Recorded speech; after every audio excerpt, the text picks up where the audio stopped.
Topic है RLC, PLC और BFD. इन तीनों में बेसिकली अंतर क्या है, जो मेन अंतर है।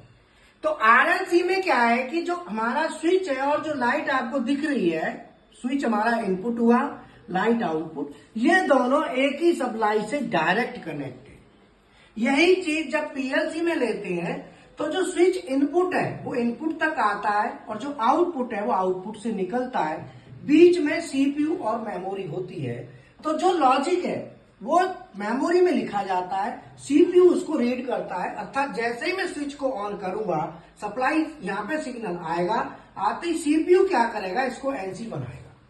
यहाँ पे एनसी डायरेक्ट बन रहा है, यहाँ पे सिग्नल आने से बन रहा है और ये ऑन होगा, यहां से टर्मिनल निकल जाएगा सप्लाई। ये पीएलसी हो गया।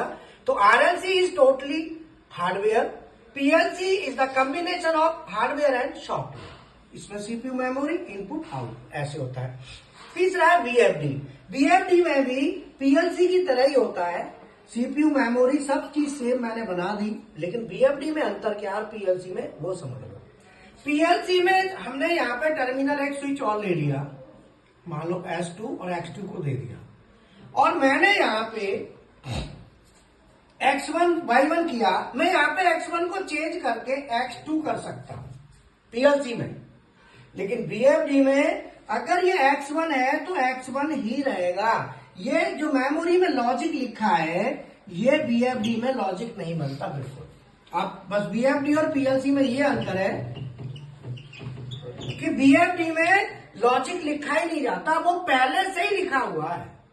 अगर आप ये ऑन करेंगे तो इसके रेस्पेक्ट में ये आउटपुट आएगा, आप चेंज नहीं कर सकते, पीएलसी में चेंज कर सकते। अब समझ आया ना? बीएफडी में क्या है, बीएफडी में कोई प्रोग्राम नहीं बनता, पहले से ही प्री डिफाइंड है, लेकिन पीएलसी में प्रोग्राम बनता है। आपने अभी ये X1 की जगह 2 कर दिया ना, बीएफडी में नहीं कर सकते। समझ में आया ना? तो ये हमारा पीएलसी और बीएफडी और आरएल